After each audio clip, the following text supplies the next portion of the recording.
Bem-vindos ao Me Conta Seu Processo, seu espaço para passar pelos processos da vida, ao lado das suas amigas psicólogas. Hoje, o último episódio da nossa segunda temporada. Estamos muito felizes. E com uma convidada mais que especial, a doutora Ângela, psiquiatra maravilhosa. Muito obrigada pelo convite, é uma honra estar aqui. Fiquei super feliz, obrigada mesmo, viu? A gente que ficou feliz demais de poder encerrar a temporada assim. Nós começamos a temporada, né, falando um pouco de diagnóstico de internet, um tema interessante. E vai ser muito bom ter essa troca, né, com uma colega aí, psiquiatra, para debater um pouquinho essas questões hoje. E fechando, deixando a nossa temporada recheadinha, fechadinha, né, Pri?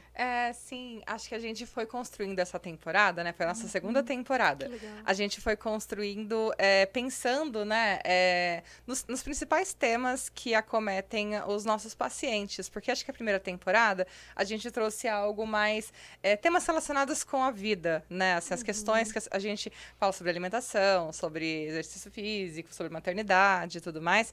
Agora a gente afunilou um pouquinho para as questões que são temáticas das nossas sessões de terapia. Então, sobre masculinidade, né, sobre feminilidade, né, sobre ser mulher na nossa sociedade, sobre diagnóstico de internet, essas pessoas que ficam vendo, sei lá, os videozinhos nas redes sociais e falam, eu tenho TDAH, com certeza. O que mais que a gente teve de episódio? A gente teve um episódio também sobre cuidados da infância, que foi sim. muito legal. E a gente teve um episódio sobre luto, que também foi muito importante. Então, a gente ia falar de sono, a gente não vai falar ainda, a gente vai deixar sono para um outro momento, né? Mas aí a gente conversou e achou legal encerrar com uma psiquiatra, porque o nosso trabalho, né, enquanto psicólogas, ele acontece muito em parceria, né? Sim. Então, acho que a medicina, em geral, ela é uma aliada da psicologia, né? Em todas as especialidades a gente consegue ter essa troca. Mas a gente acaba que tem aquela questão, né? Psiquiatra, psicólogo, o que vem primeiro? Por que procura os dois? Será que é tão grave? Tem paciente que fala, não, eu acho que eu não tô tão grave, então eu não preciso ir no psiquiatra. Aí a gente vai desconstruindo essa ideia. Queria que você falasse um pouquinho pra gente isso, assim, explicar primeiro essa questão, né? Quando procurar um psiquiatra, o que a psiquiatria faz? E é super complexo, né? Porque às vezes as pessoas já chegam e não sabem a diferença entre o psicólogo e o psiquiatra, né? Isso acontece bastante, né? E acho que com a pandemia facilitou muito. Antigamente, né, as pessoas chegavam no consultório e falavam assim, eu não queria estar aqui, eu vim porque me obrigaram, estou morrendo de medo. Hoje em dia não, hoje em dia as pessoas já vêm e falam, não, eu entendi a necessidade de eu estar aqui, eu não tenho tanto medo nem preconceitos. Então já facilitou muito a pandemia. Acho que é importante, né, a gente entender o papel do psiquiatra e do psicólogo e entender que eles se complementam, né? O psiquiatra, ele é um médico, então ele se formou, ele fez a medicina e depois ele se especializa em saúde mental. E aí, quando a pessoa vem para o nosso consultório, o que a gente está fazendo, né? Uma consulta médica, em que a gente vai conversar, a gente vai entender, enquanto eu falo que eu falo brincando assim, né, que minha avaliação já começa às vezes assim, primeiro eles mandam mensagem para mim e aí depois eu acabo encaminhando para minha secretária, então eu falo assim, a consulta já começa nesse primeiro contato, né, porque dependendo você fala, tá, pode ser que, né, é engraçado que a gente vai avaliando a maneira com a qual a gente conversa, a maneira com a qual a pessoa chega, então tudo isso ele é avaliado, faz parte do exame do estado mental, né, não é só uma conversa, é uma avaliação médica. E a gente vai buscar sinais e sintomas que possam mostrar que essa pessoa está tendo uma alteração na sua qualidade de vida. A partir daí, a gente vai fazer uma investigação clínico, um rastreio clínico, às vezes a gente pede exames, a gente pede testes, para a gente poder fechar um diagnóstico. O que a gente sempre fala assim, que a clínica é soberana, né? Ou seja, a consulta, a conversa, o exame do estado mental, tudo isso ele vai ser muito mais importante do que um exame em si. Mas a junção de tudo facilita a gente falar, olha, né? E eu sempre falo que são hipóteses diagnósticas, porque como o ser humano ele é como se fosse uma cebola, né? Com muitas camadas, às vezes a gente olha para uma coisa e de repente a gente fala, nossa, tá vendo? Isso aqui estava chamando atenção, mas tem aquilo ali, né? Várias vezes você está atendendo, você está no acompanhamento, 3, 4 anos, na primeira consulta você pergunta a pessoa, não, isso é de boa. Eu lembro que tinha uma paciente que tinha um transtorno de ansiedade com uma síndrome de pânico E eu pesquisei na época toque, nem sei por que eu pesquisei e tal. Não tem isso não e tal, né? Tipo, perguntei, né, os sintomas, não tem isso não. Aí estabilizou o humor e tal, aí depois de 3 anos com o humor estabilizado. Ai, lembra que você perguntou? Eu falei, ai, tudo bem, tá tudo certo, né? Então acho que tem isso também, tem a ver com a consciência e com a clareza. Quando procurar o psiquiatra? Acho que entra uma certa polêmica aí, né? Quem que procura primeiro, né? Independente de quem procurar, né? O importante é procurar um bom profissional, seja o psicólogo ou o psiquiatra, porque a ideia é fazer uma avaliação e ver, ok, o que a gente vai fazer a partir daí, né? Para que lado a gente vai caminhar, para onde a gente vai. Então, e tirar essa ideia de que o médico ele só serve para quando nós estamos doentes, né? Isso é uma coisa muito difícil, porque está enraizado na nossa sociedade, está enraizado nas faculdades de medicina. Então, é algo bem diferente. É difícil você quebrar essas crenças, né? Então, assim, não, o médico ele não serve só para quando você está doente. O médico serve para evitar que você adoeça também, né? Então, é o que eu falo. A partir do momento que você pensou, eu acho que eu preciso de um psicólogo ou um psiquiatra, procure. E aí, procure um bom profissional, pegue indicações e a partir disso você vai poder saber qual vai ser o seu caminhar. Acho que eu iria por esse lado, assim. Eu enxergo dessa maneira. Eu acho que é legal a gente falar sobre o tal do exame do estado mental, que eu acho que é uma coisa muito interessante, né, da gente explicar para os ouvintes, e talvez até a gente pensando a formação de psicologia, porque não sei como foi para a Pri.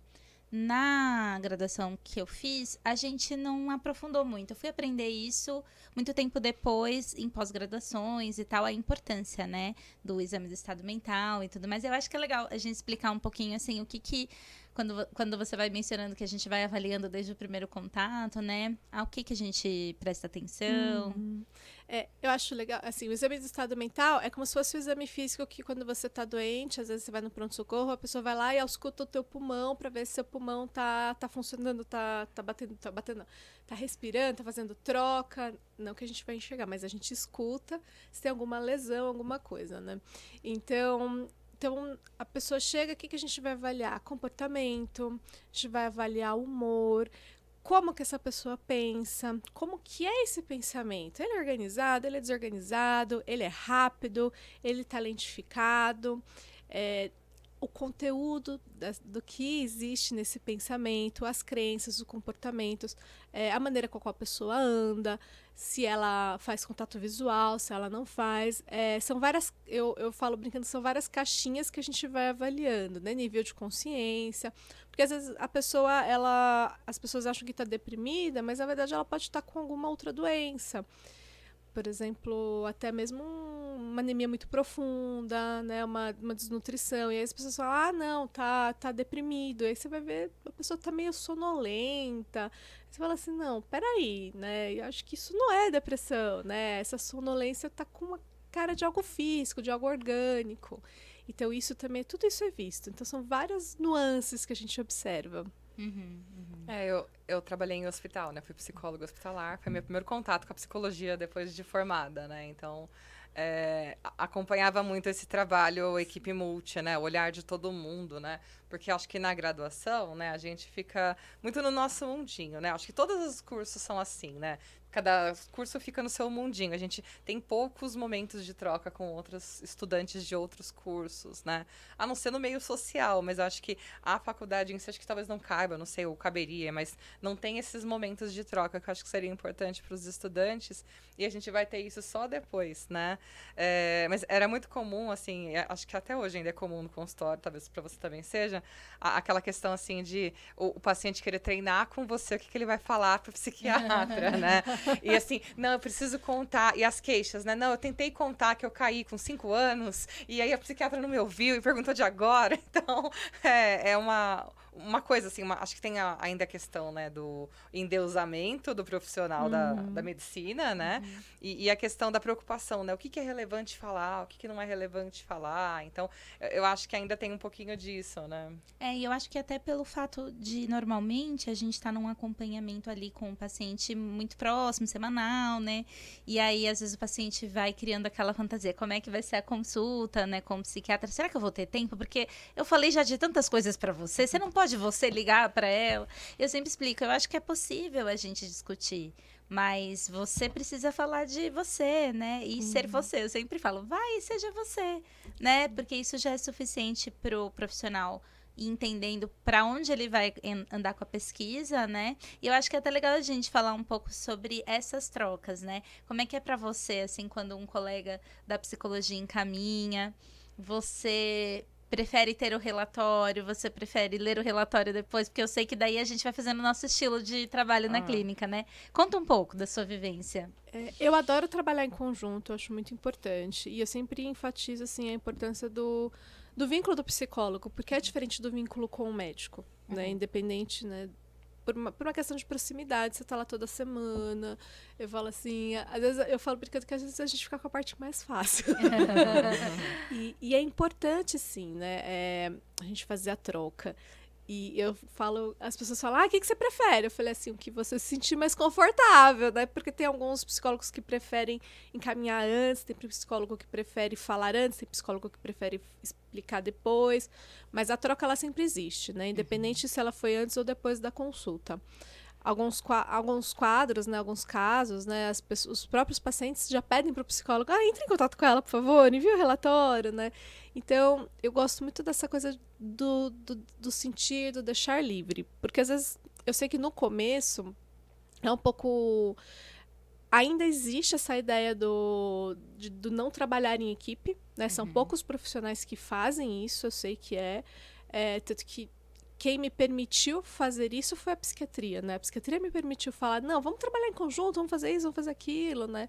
Porque não é comum nas outras áreas. Você não vê, por exemplo, reunião de equipe, né? É difícil ter uma reunião de equipe em que as pessoas vão lá e discutem o caso. Então, isso é muito comum na psiquiatria, porque não adianta só o médico, tem todo um papel, né? Teoricamente, não deveria ser só na psiquiatria, no meu interessante ponto de vista, né?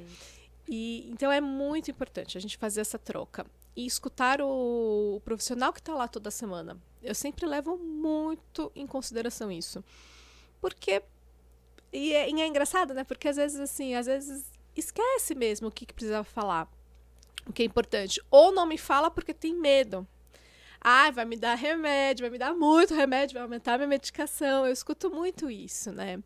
Então, isso também é importante a gente entender. Eu falo brincando que eu deixo uns 10 minutos de discurso livre pra pessoa falar o que ela quiser. Aí depois a gente vai puxando. Então tá, deixa eu entender. E é engraçado porque quanto menos eu direciono, mais eu percebo que a pessoa vai acabar falando o que eu preciso saber. É muito interessante isso, né, durante a consulta. Porque a gente aprendeu que o médico, principalmente na nossa formação, que o médico tinha que ir lá e ser mais assertivo. Então você vai lá e faz a busca ativa. E na minha experiência eu tenho percebido que não, que eu vou deixando a pessoa falar e ela vai trazendo tudo que eu preciso fazer. Tudo que eu preciso saber a gente vai puxando, lógico. Às vezes peraí, deixa eu puxar aqui porque eu preciso entender isso. E a gente vai caminhando.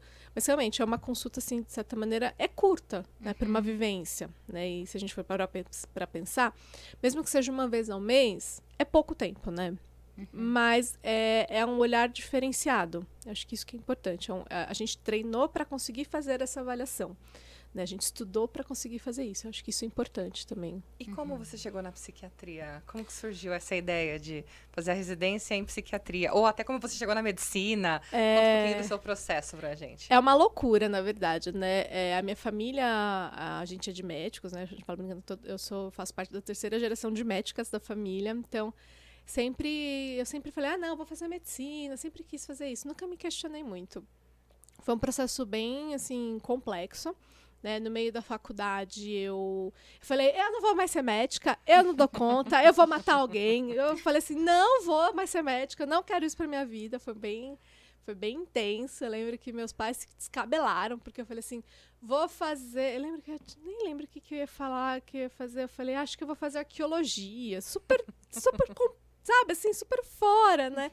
E eles falaram, meu Deus do céu, o que tá acontecendo, né? E aí... Né, quando eu entro no internato, que é quando que são os últimos 2 anos da faculdade, que você entra mais em contato, né, com as pessoas. Aí eu falo, não, eu gosto disso, eu me sinto bem fazendo isso. E eu gostava de muitas coisas, né, dentro da faculdade. O que eu menos gostava era tudo que era cirúrgico. Tudo que fosse cirúrgico, eu falava, ai, meu Deus, não dou conta. Eu não dava conta, assim, a gente tinha, mas sofria bastante.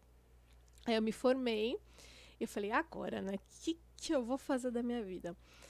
Aí eu comecei a trabalhar. Comecei a dar plantão, eu trabalhei dei plantão de clínica, dei plantão de pediatria, trabalhei em medicina do trabalho, fazendo aqueles periódicos. Até que eu comecei a trabalhar e fui muito recebida pelos pediatras no pronto-socorro e fiquei no pronto-socorro infantil e tal. Eu adorava aquela adrenalina do pronto-socorro, porque eu não gostava de rotina, né? Então eu falava, nossa, isso é muito legal, que delícia. E eu comecei a perceber que eu estava começando a ficar muito cansada. Porque você começa a emendar, você começa a ficar, tipo, vamos fazer 18 agora. Depois você fazia 12, fica mais 6, tá bom, vou ficar mais 6 horas. E você começa a entrar no... Eu falei, não, isso não vai ser saudável pra mim. Aí eu falei, nossa, mas no que eu sou boa? Eu falei, eu sou boa de fazer vínculo. Sempre tive muita facilidade em fazer vínculo. Legal. Onde que tem vínculo? Psiquiatria, geriatria. Eu gosto de conversar com o velhinho, né? Mas eu não gosto de tratar velhinho, porque eles são muito cabeça dura. Então, Não mesmo? Nossa Senhora! Aí eu falei, vou fazer psiquiatria, então. E aí, na época, eu tava pensando, o que eu vou fazer? Vou fazer residência? Não vou. Acabei optando por fazer uma pós-graduação em psiquiatria. Nem fiz residência, fiz a pós-graduação. E aí eu me encontrei.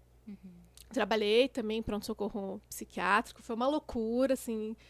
Foi uma escola, né? Não foi fácil, porque era uma época que era porta aberta, então a gente tinha um monte de paciente, aí não tinha lugar para internar, foi bem pesado, assim, mas foi importante. E aí, dentro da psiquiatria, eu fui entendendo quem era a Ângela como médica, como psiquiatra, como que era esse processo. E aí eu fiz psiquiatria infantil também, então fui para infantil, né?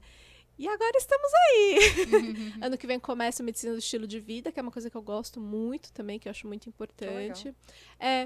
Porque na minha clínica eu tenho percebido, é engraçado, né? Porque os pacientes, eu comecei a receber pacientes que falavam assim, eu não quero tomar remédio. Eu falava assim, Jesus amado, o que eu vou fazer então com esse ser humano, né? Porque eu só tinha aprendido a prescrever medicação, fazer diagnóstico, prescrever medicação.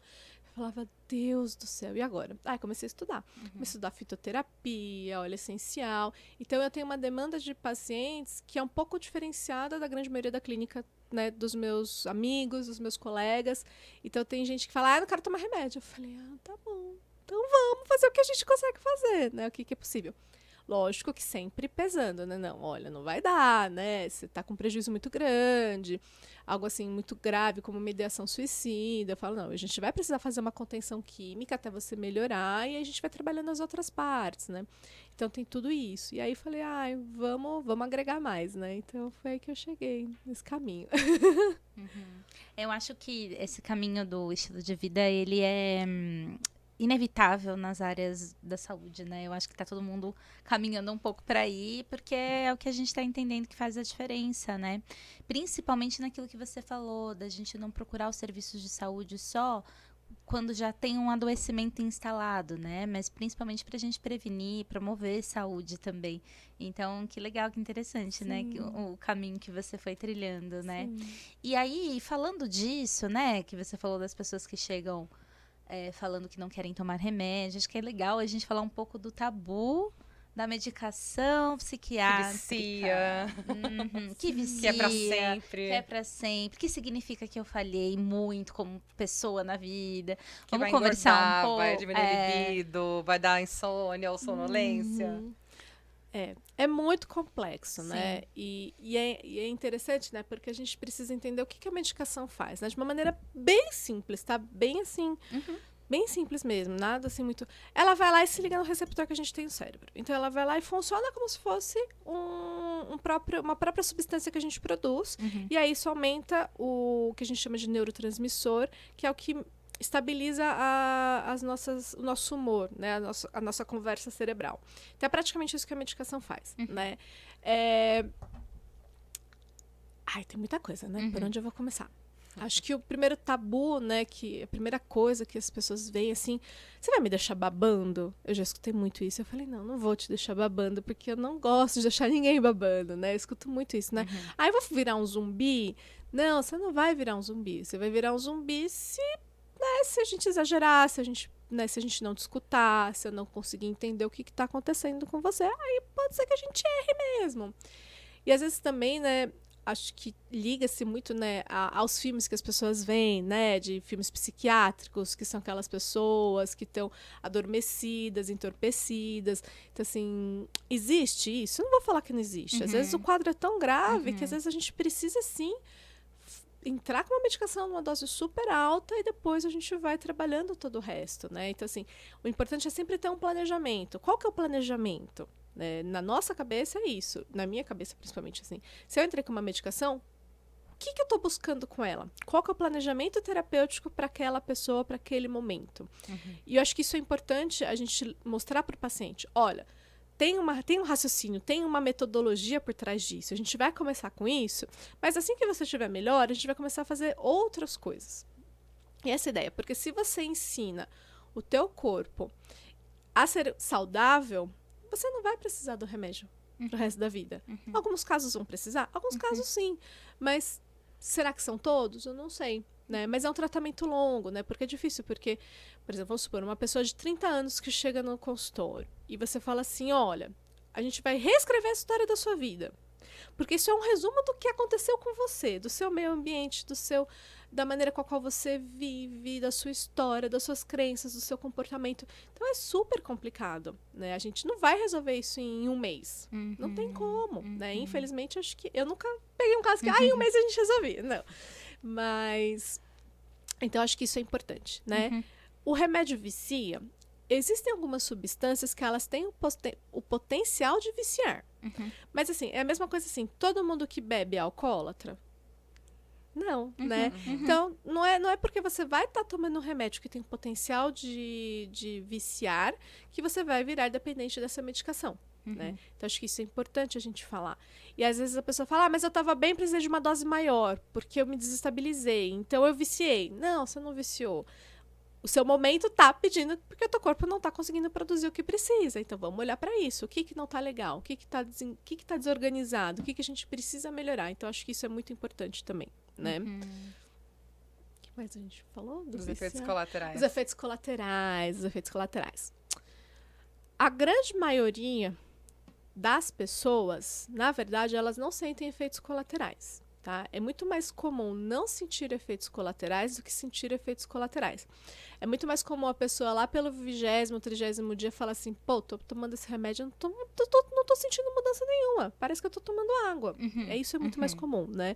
As reações adversas, na verdade, elas são mais incomuns do que comuns. É mais mito, É mais mito. E aí o que acontece também? Às vezes as pessoas confundem o sintoma, por exemplo, um sintoma de uma ansiedade com é o remédio que está me trazendo isso. Sim. Né? Perfeito. Então é muito engraçado isso, é muito interessante, né? Às vezes, por exemplo, a pessoa estava super estabilizada e aí começou a... Por exemplo, ela começou a ter sintomas de palpitação, né? É o remédio que não tá bom, ou que tá demais também. Eu falei assim, mas aí você para, você começa a conversar, mas o que aconteceu? O que aconteceu hoje? Aconteceu isso.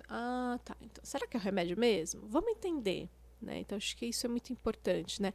A medicação me deixou sonolenta. Faz anos que tomo remédio, aí a medicação começou a me deixar com sono, o problema é o remédio. Mas aí esqueceu de falar que começou a tomar tipo, por exemplo, aquelas canetas que dá uma sonolência, um hipoglicemiante, que dá sono. Então, assim, é tudo e a gente, peraí, gente, vamos entender o que é, né? E, então, e é engraçado que eu percebo que existe uma tendência a procurar a gente, então, porque eu percebo isso, né? O psiquiatra, ele é um pouco mais acessível. Né? Por exemplo, vai mandar mensagem para o endocrinologista, eles nem têm um contato com o endocrinologista que prescreveu a medicação, né? Isso é a grande maioria, né? Aí manda para mim, eu acho que é do remédio. Eu falei, não, vamos entender, tipo, você estava super estável com essa medicação. E aí você começou a outra e você acha que é a que você está tomando, né? Então vamos entender como é que isso está funcionando. Então acho que isso é importante também, né? E eu acho interessante isso que você falou do planejamento e do processo. Eu observo isso com os meus consulentes e também já atravessei muito isso. Tem uma fase inicial que ela é muito delicada. Muito delicada, porque você tá ali emocionalmente, psicologicamente, se sentindo vulnerável, porque você começou, né, um tratamento.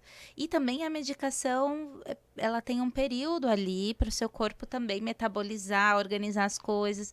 E aí sustentar esse processo de vamos pelo menos, né, chegar na segunda consulta para daí você contar, né, do seu desconforto ou que a medicação de alguma forma não teve o efeito esperado, né? Essa eu acho que é a parte mais complexa do tratamento psiquiátrico, os primeiros meses. Porque depois, geralmente, quando estabiliza, né, vão surgindo coisas, mas assim, tudo isso acalma um pouco, mas esse período... Então, eu sempre vou instruindo os meus consulentes. Olha, leva isso para o psiquiatra. Então, agenda uma consulta. Mas não interrompe de uma vez, não faz modificações só pelas suas sensações. E também ter essa dimensão que é um momento de muita vulnerabilidade. Então, talvez você fique mais ansioso, de fato, durante aquele período, porque acabou de começar uma coisa nova, que você ainda não tinha pensado que poderia, né, ser necessário para você. Então, eu sempre estimulo, assim, calma, vamos sustentar, aguarda, aí vai no retorno, aí leva as suas queixas, né, conversa. E procurem não ler tanto as reações adversas da bula, porque pode ser uma sugestão ali, né? Eu percebo muito isso, assim, a pessoa às vezes fica um pouco sugestionada. Não é que a gente não pode ler bula, mas eu acho que, né, num processo tão delicado, gasta mais tempo e energia escolhendo o profissional que vai te acompanhar, porque eu acho que isso vale muito a pena, né? Escolha o profissional.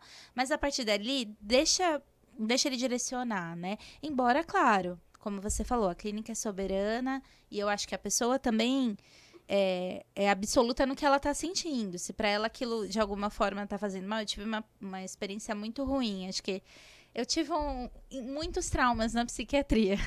Eu acho que hoje eu tô fazendo meu tratamento porque depois eu tive profissionais muito bons, mas assim, muitos traumas. Um primeiro foi uma medicação que me foi prescrita para tomar numa dosagem já X. Passou uma semana, 2, eu tive um racho cutâneo. E aí descobri que a introdução não podia ser assim. Bom, nunca mais vou no psiquiatra. Desisti. Mas aí as coisas foram acontecendo, eu fui entendendo que foi um profissional, que eu poderia procurar outros. E aí depois, né, procurando, conseguindo fazer esse acompanhamento mais próximo, foi possível. Mas essa fase do comecinho...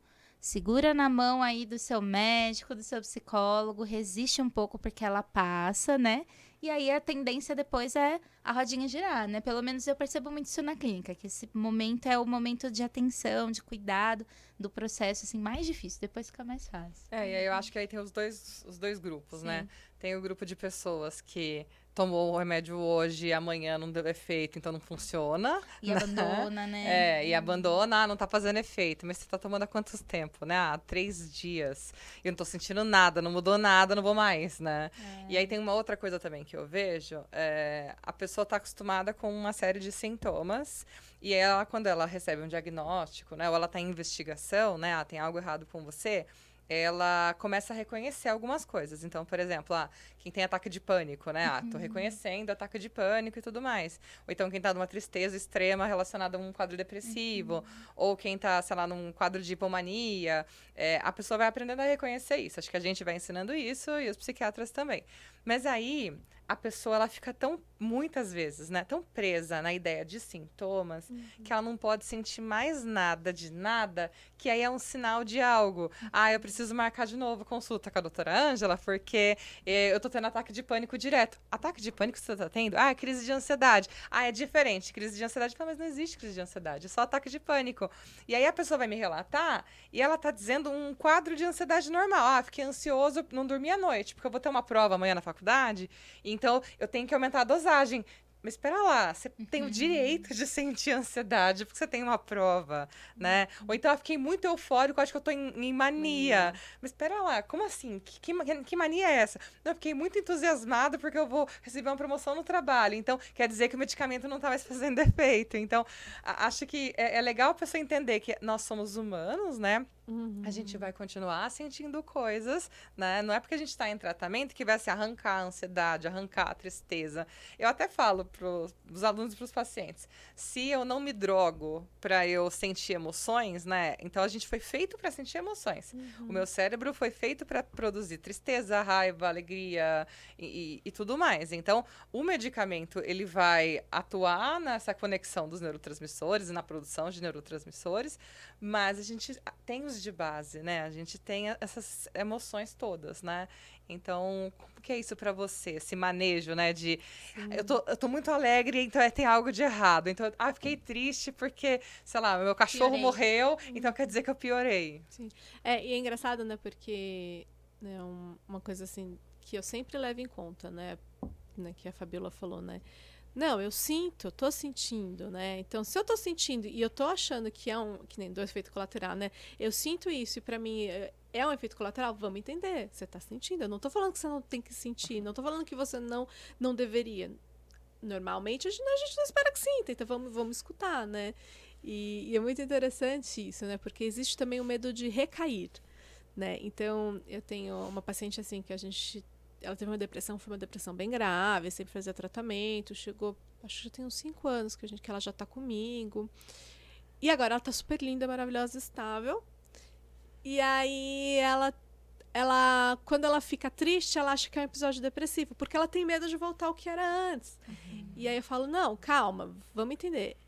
É realmente depressão ou é porque é uma reatividade natural do que está acontecendo na tua vida, né? Aconteceu um monte de coisa. Então, assim, é natural que você fique triste. Porque eu não quero que a pessoa fique apática com a medicação. Porque a apatia não é legal também, né? E alguns remédios, dependendo da dosagem, ela tem uma tendência, né, a gerar uma apatia na pessoa. E no primeiro momento as pessoas até gostam dessa apatia, né? Elas precisam dessa apatia, né? Eu tenho uns pacientes, por exemplo, às vezes eu entro com uma molécula e elas falam assim, mas eu tô me sentindo meio apática, mas eu não tô preparada para abrir mão dessa apatia agora. Dá pra gente segurar? Dá pra gente segurar. A gente vai segurar por muito tempo, porque eu sou dessas, mas dá pra gente segurar. Então, o que a gente vai fazer para trabalhar de outras maneiras? Então, é muito interessante isso, né? Você mostrar, não, calma. Olha só, vamos ver, vamos entender um contexto, né? Porque às vezes eles mandam mensagem, eu piorei. Mas o que está acontecendo? Por que você piorou? Né? Deixa eu entender, né? Tive uma crise do nada, então a medicação não está segurando. Não, calma, o que aconteceu? Será que mesmo uma pessoa que não tomasse um remédio não teria uma crise também? Né? Não se sentiria nessa ocasião, né? Exato. Então, é legal a gente... E como é importante também o autoconhecimento, né? Porque, e é o que eu falo, né? Tomar remédio é a parte mais fácil. Você vai lá e toma. Né? Trabalhar autoconhecimento, mudar comportamento, mudar, às vezes, ambiente, aprender a impor limites. Isso é muito mais difícil. Nossa, né? com certeza. Então, quando as pessoas já vêm fazendo terapia, eu falo, gente, a parte mais difícil já estão fazendo. Agora a gente só vai fluir, a gente só vai organizar, tá tudo bem. Né? Olha que maravilha. Então, é bem... É desafiador. Né? E aí entra aquele ciclo também, né? Porque a pessoa acha que ela tem que estar sempre no 100%, né? Não, então eu tava indo pra academia, tava fazendo tudo direitinho, e aí de repente eu deixei de ir e agora eu piorei. Não, calma, faz parte. Porque a gente fica cansado também, né? A gente não é linear, né? É um processo, né? Com altos e baixos. Então é importante a gente sempre mostrar isso e que tá tudo bem, sabe? E às vezes tá tudo bem recair. Né? Às vezes não tá dando conta, e tá tudo bem recair, a gente tem que reorganizar, e tá tudo bem, né? Acho que isso é importante, né? Eu acho que tem gente que confunde estabilidade com alegria, né? Aquela sensação de super bem-estar, né? Isso, então eu só tô estável, eu só tô muito feliz, né? Se eu não tô... A ideia, o conceito de felicidade, né? Que é vendido muitas vezes, né? De faça, sei lá o que, seja feliz, né? Siga 10 passos para a felicidade. Então, acho que as redes sociais, elas são muito uma vitrine disso, né? Nossa, pera lá, tá todo mundo muito feliz e eu não, então tem algo de errado comigo. Mas aí a gente tem que mostrar para essas pessoas, eu sempre falo com os meus pacientes isso, né? De estabilidade é diferente de alegria. Alegria é uma variação de humor, assim como a tristeza, assim como a raiva. Mas a estabilidade é uma coisa é nada, você não tá sentindo nada, tá ok. Que é o que a maioria dos dias a gente sente, né? Então, tem dia que a gente tá com sono, tem dia que a gente tá irritadiço, tem dia que a gente tá calmo, tem dia que a gente tá realmente muito feliz, tem dia que a gente tá se sentindo a mosca do cocô do cavalo do bandido, né? Tem gente que até fala, nossa, eu dou aula, né? Então, os meus alunos, às vezes, tem aluno que fala, nossa, eu queria ser que nem você, assim, plena, né? Porque você trabalha, você dá aula, você atende e você é sempre feliz. Eu falo, eu não sou sempre feliz, né? E que bom que eu não sou sempre feliz também, porque isso me torna humana, né? E acho que tem essa ilusão, muitas vezes, né? A rede social vendendo isso, né? E aí eu acho que fica uma coisa agora no nosso recorte contemporâneo, né? Essa busca por isso, por essa perfeição. E aí a gente cai num outro tema que eu acho que é legal a gente conversar, que também é a banalização ou uso excessivo das medicações, né? Ontem eu morri de rir. Mas depois eu tenho dois lados. Eu tenho um lado que ri do meme e um lado que faz a crítica, né? Eu vi, era um blogueiro, uma pessoa que trabalha com rede social, fazendo uma musiquinha pra lembrar as pessoas de tomar o remédio. Aí a música era... Tá na hora de tomar o seu remédio de maluca. Era tipo assim. E aí todo mundo lá, né, nos comentários. E eu fiquei impressionada, assim, com... Eu acho que é gostoso essa leveza, mas eu fiquei impressionada com a quantidade de pessoas e todo mundo conversando e falando de medicação. Às vezes eu sinto um pouco dessa coisa da banalização, sabe? Às vezes também no consultório, acho que com a Pri acontece. O paciente que ele chega, ele tem uma demanda, a gente mal começou a trabalhar a demanda, a gente tá entendendo, como você falou, tem uma história de vida, né? E aí ele já, não, eu acho que eu vou precisar de uma Ritalina, porque não tem condição, né? É TDAH com certeza. E já essa busca como se a medicação fosse fazer, né, todo o processo, mas acho que também meio banalizando um pouco. Acho que é legal a gente falar, né, desse ponto ótimo, nem da gente ter um tabu, mas também a gente não banalizar, né, porque é medicamento, é tratamento, tem que ter uma demanda para ser tratada ali, né? Exato. E é isso, né? Não é porque tem um diagnóstico que precisa de remédio. Além disso, Né? Por exemplo, uma coisa que eu sempre falo, né? Porque tem alguns pacientes que vêm, né? Ah, porque eu acho que eu tenho TDAH, então eu preciso... Eu falei, calma. Mesmo que você tenha TDAH, será que é indicativo para tomar? Né? A famosa Ritalina, a famosa Venvance, né? Aí eu já jogo um balde de água fria, né? As pessoas ficam olhando, ai, que droga, que médica chata. Eu teve uma paciente de uma amiga minha que falou assim, ai, não deu certo, porque ela não queria me dar remédio, ela não queria me dar remédio. Aí eu falei, faz parte, né? Acho que é uma questão também de você encontrar o que faz sentido para tua busca também, né? Porque é isso, né? Eu tenho esse meu perfil, eu tenho planejamento, eu explico, mas para algumas pessoas, talvez tomar mais remédio é mais importante. E tá tudo bem, né? Não é nem entrando no julgamento, né? Mas acho que a indicação medicamentosa, ela tem que ser precisa, né? Como todo o tratamento, né?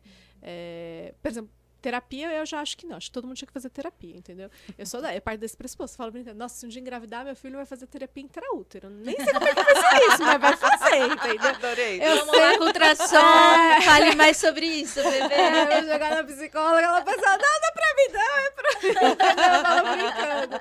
Eu acho que todo mundo tinha que estar fazendo terapia.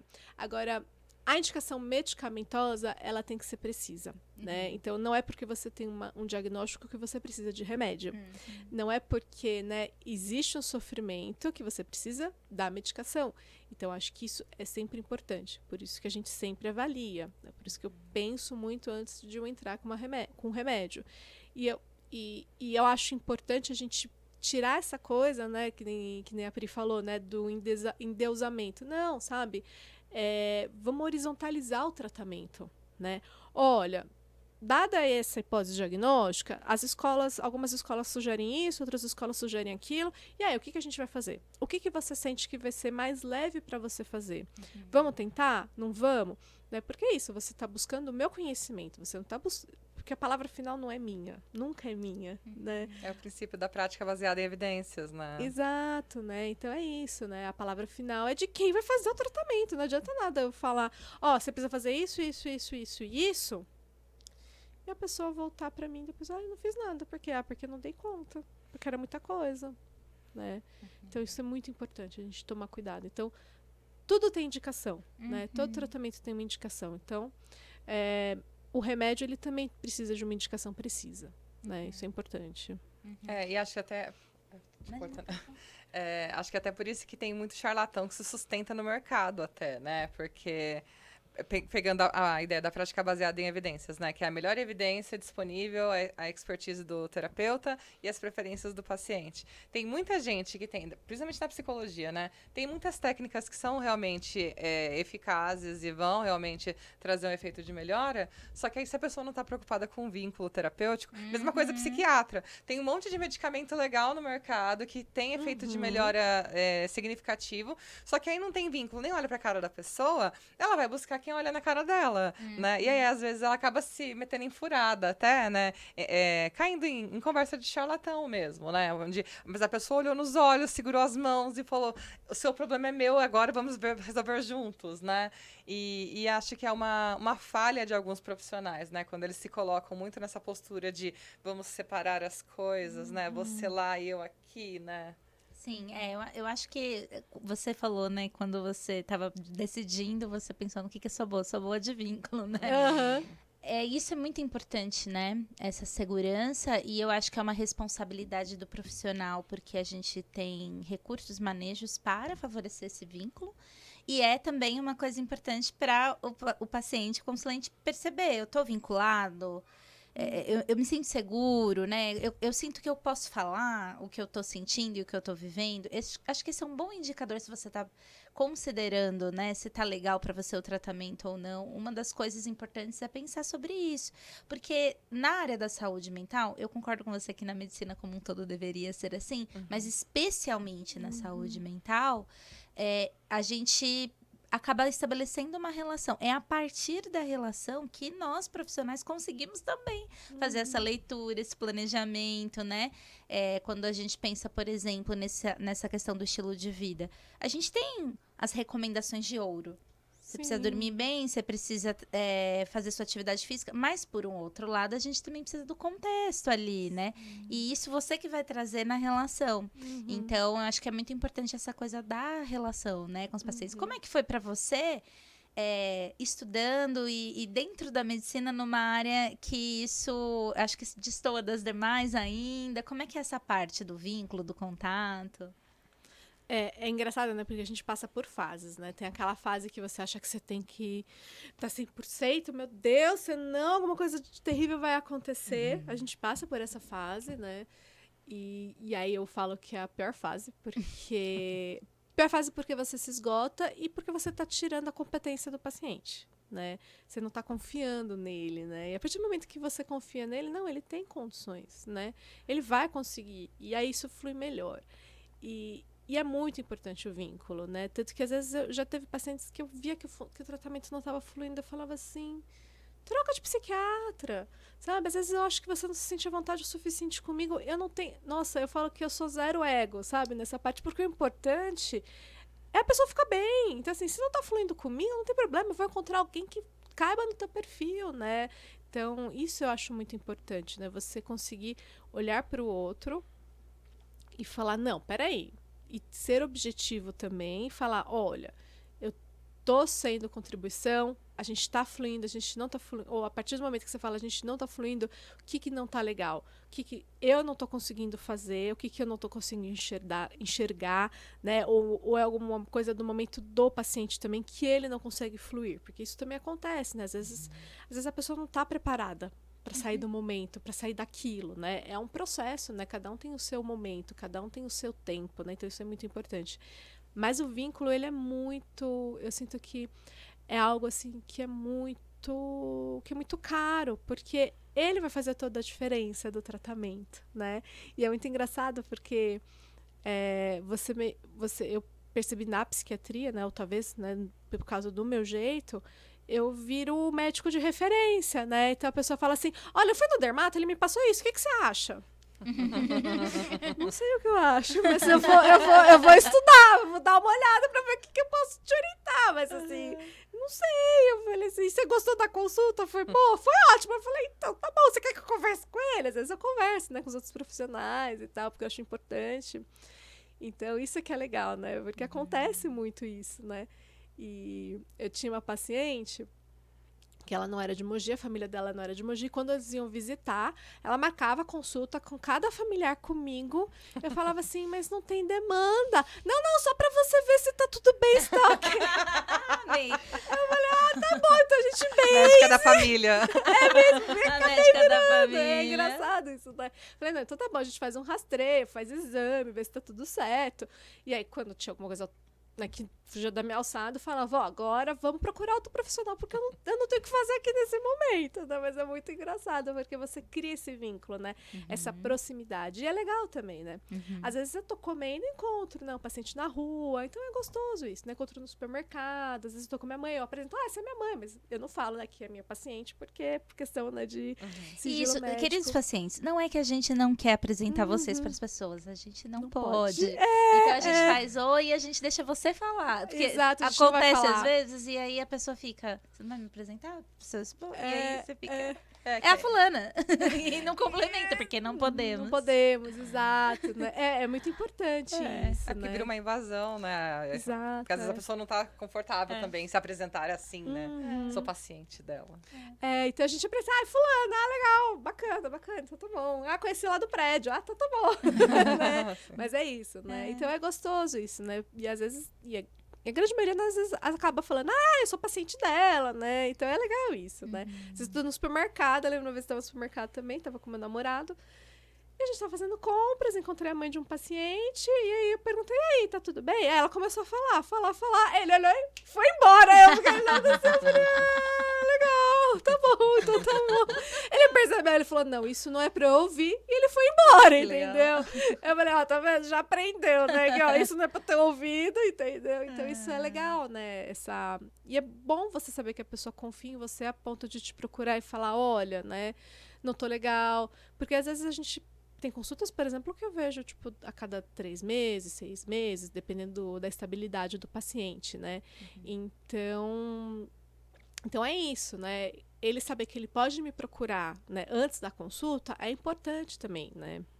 E acho que isso vai além de diagnóstico, né? Vai além de diagnóstico. Eu acho que até a ideia do modelo transdiagnóstico, né? De pensar mais no que faz, que causa impacto na pessoa, né? O que faz diferença para a pessoa, na disfunção da pessoa e não, muitas vezes, no nome que isso tem, né? Sim. Porque eu acho que a pessoa fica muito preocupada, né? Sei lá, eu tenho desatenção, ok.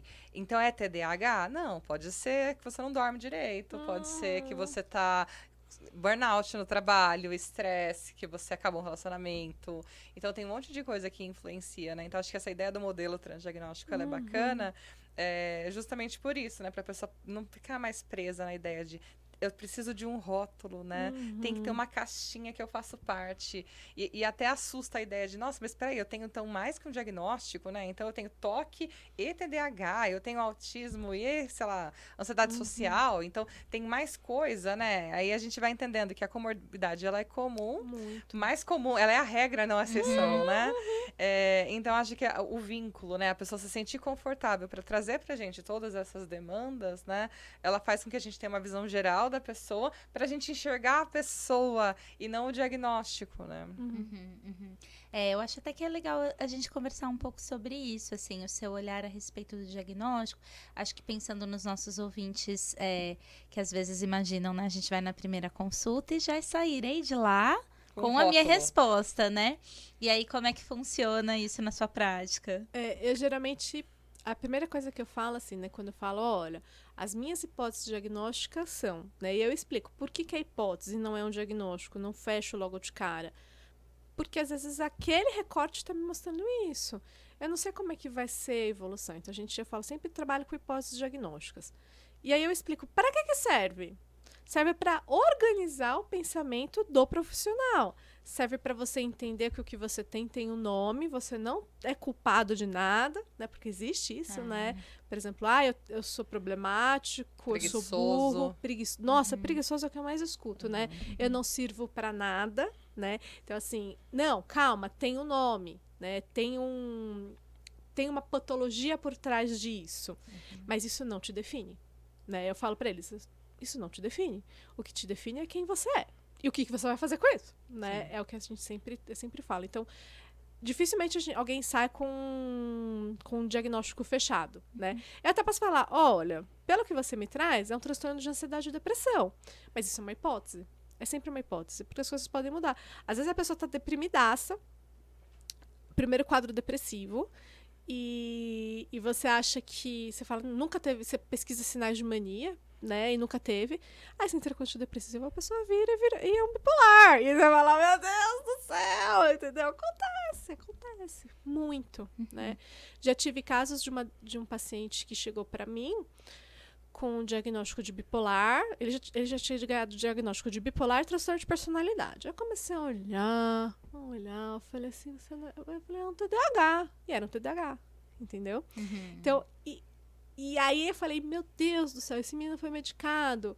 Tipo, desde os 15 anos, ele tinha acho que estava uns 20 e poucos, com várias medicações que não eram indicadas. Mas, assim, tudo bem que hoje em dia o que a gente tem do entendimento sobre o TDAH ele é muito mais complexo do que a gente tinha. Sim. Tipo, eu sou formada há 10 anos, né? Então, assim, desde a minha época da formação, a gente mudou muito a ideia de TDAH, de TEA, de tudo, né? Então, não estou criticando os colegas, não é isso. Mas, assim, como é difícil, né?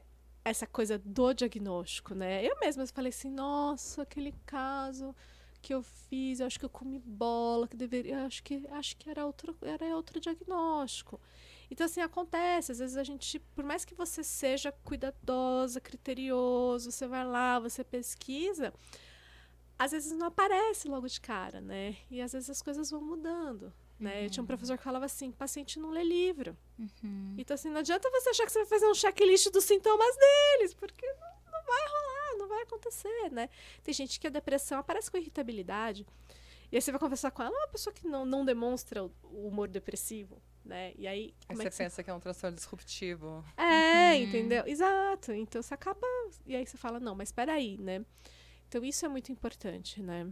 E eu acho que principalmente essa ideia de ser processual, né? Sim. Então, a gente começa com uma hipótese, trabalha em cima dela, ela vai se revelando mais a favor ou não, e isso leva tempo. E eu sei que isso angustia, gente. Muito. Às vezes a gente gostaria mesmo de já ter uma coisa pra gente se ancorar, se organizar, mas faz parte, eu acho que é interessante isso que a Pri falou, né? E essa é a regra, né? É mais atípico a gente conseguir já ter uma sacada rápida. A regra é sustentar o processo por um período. Também não pode ser um período extenso demais, sem que você ter nenhum tipo de informação, porque acho que isso é legal. Você falou que você compartilha o planejamento, compartilha a hipótese. Isso é importante, né? Da gente, do profissional ir passando. Só que a gente vai trabalhando e observando. Aí, com um processo mais completo, fica mais nítido, né? E tudo fica mais nítido, não só o diagnóstico, mas principalmente como a gente vai lidar com ele, né? E como a pessoa recupera a funcionalidade. Sim. Eu que trabalho com avaliação, né? Nossa, avaliação, então. Eu vejo muito isso, assim. Às vezes, você aplica um teste de atenção específico, mas aí, assim, a pessoa tem muita queixa de desatenção. Aí ela vai bem no teste de atenção. E aí você fala, nossa, mas por que ela foi bem, né? Tá, ok, aqui é um ambiente controlado, só tô eu e ela, é um ambiente neutro, não tem estímulos. Então, naturalmente, ela vai ter mais motivação para se engajar nessa tarefa do que se ela for fazer uma prova com uma sala de aula cheia, né? Ou se ela for fazer, sei lá, um relatório do trabalho dentro de casa, com um cachorro latindo e motoboy passando na rua, né? Então, acho que é importante analisar esses recortes e por isso que a gente não vai ficar, no meu caso, né? Não vou ficar presa só no teste, eu vou olhar além dele. O teste, eu sempre falo para os alunos, né? Não dá para pegar o paciente e levar para morar 3 meses com você e você ficar observando ele, né? Então, a ideia do teste é eu ver como que ele desempenha a função ali na minha frente, né? Mas a análise, ela é muito mais global, né? Ela é complexa. Sim. E é uma conversa tão gostosa que a gente está tendo e a gente já está caminhando para o final. Você Menina, acredita? passa muito rápido, né? Boa. Eu acho que vocês têm que comentar bastante que vocês querem a Ângela aqui em mais um episódio, porque nós queremos, então, ó, comentários, curtidinhas, né? Sim. Papo muito gostoso mesmo, um prazer, assim, conhecê-la. Conta pra gente como que as pessoas podem conhecer mais o seu trabalho, como elas chegam até você. Tá. Eu tenho um projeto junto com a minha sócia, que chama a Juliana, né, psiquiatra também, chama Ânimo Integre Saúde, nós temos o Instagram, nós temos o telefone, e eu nunca decoro o nosso telefone, mas depois eu passo. Vai ficar tudo aqui na descrição, viu, gente? Perfeito. Podem conferir aí. Ai, que bom. Porque Porque eu sou terrível, né? Então, o nosso espaço nos chama Integre Saúde. Vou falar bem rapidinho, porque se deixar falo horas sobre isso, mas foi um encontro de almas, né? A Juliana e eu, a gente tem uma ideia de saúde mental muito parecida, que é uma ideia de saúde mental integrativa, multidisciplinar, de respeito, né? Com o paciente e com o profissional também. Então é um lugar assim que pra gente é muito mágico, né? A gente fala brincando que a gente quer virar a Disneylândia da saúde, né? É o nosso futuro, né? A gente fala assim, olha, o nosso final é a Disneylândia da saúde, né? Então, Ânimo Integre Saúde. Vocês encontram a gente lá. Já vamos lá, pessoal, seguir e acompanhar o trabalho da doutora E Ângela. você atende online também, né? Faço online, importante. presencial. Sim, Então, não só para Mogi região. Né? Não, e eu tenho paciente na Itália, na Irlanda. É muito interessante, é muito legal, né? O que a pandemia proporcionou pra gente, né? É muito legal, Que legal. Bom, nós temos alguns agradecimentos, né, Pri, para as nossas parceiras, e a gente também precisa fazer o nosso encerramento aqui da temporada, né? Vamos agradecer nossas parceiras? Sim, quero agradecer o ateliê Caroline Modinger, né? Que ela cuida dos nossos cílios e sobrancelhas. Maravilhosos, graças a ela.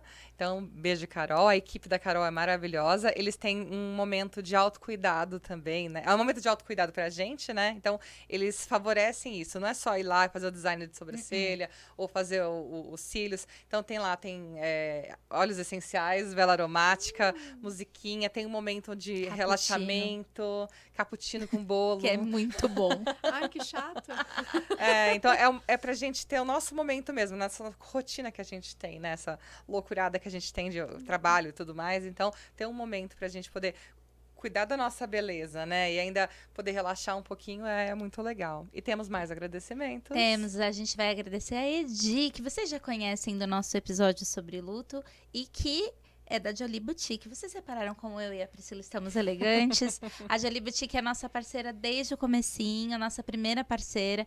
Então a gente agradece por mais uma temporada ter a Jolie Boutique com a gente. E tem mais gente. E nós agradecemos a Nádia, que é do Studio For You, que ela cuida da nossa estética. O Studio For You, eles fazem depilação a laser, depilação com cera, drenagem linfática, massagem modeladora, endolaser, peeling. Então, ela tem cuidado da nossa pele. É isso. Bom, Pri, chegamos ao final de mais uma temporada. Suas palavras aí pra gente encerrar esse episódio e essa temporada. Foi uma temporada muito especial e acho que a gente está encerrando com chave de ouro, com uma profissional brilhante como você. Acho que é inspirador ouvir você falar sobre o seu cuidado como profissional, né? Então, acho que a gente não podia ter maneira melhor de encerrar essa temporada. A gente vai ter uma live de encerramento, né? Que é igual a gente fez do encerramento da temporada passada, onde vão ter sorteios. Então, fiquem ligados, né? Teremos sorteios. A nossa data provavelmente vai ser dia 21 de dezembro, né? Que é uma... Aí vocês vão temperando o Chester e assistindo a gente, porque já vai estar ali nos finalmente do ano. A gente vai dizer melhor isso, mas provavelmente vai ser na última semana... Na penúltima semana de dezembro, né? A gente confirma certinho a data. E as suas últimas palavras desse que último temporada episódio? linda, que episódio lindo, né? Uma delícia a gente poder terminar falando de cuidado, né? Eu e a Pri, a gente tem muitas ideias, assim, pro Me Conta Seu Processo, mas no fim, a gente tá sempre falando disso, de processos da vida, né? E foi uma troca muito legal essa temporada, a gente teve conversas muito ricas e troca com vocês que estão aí acompanhando a gente, que interagem com a gente lá no nosso Instagram, interagem com a gente lá no YouTube também. Nosso agradecimento, porque sem vocês não teria, né? Me Conta Seu Processo, não teria conversa. E, inclusive, convido você que acompanha a gente, mas ainda não tá seguindo, já vai lá, segue a gente no Instagram, para você ficar ligadinho sobre a live e sobre os nossos planos futuros. É isso, temos um episódio lindo. Muito obrigada, Ângela. Muito obrigada, adoramos. Agradeço. Foi muito... Eu adoro, acho muito importante, né, a gente falar, né, e bons profissionais poderem falar, né, sobre saúde mental. Então, eu tô acompanhando vocês, eu acho incrível, já assisti alguns episódios, eu amei, parabéns mesmo, viu? Muito obrigada, me senti muito honrada pelo convite, obrigada mesmo. A gente que A gente agradece. E é isso, vemos vocês na nossa live de encerramento? Vemos, né? Vemos, com certeza. Tchau, pessoal, até o próximo. Beijo, gente.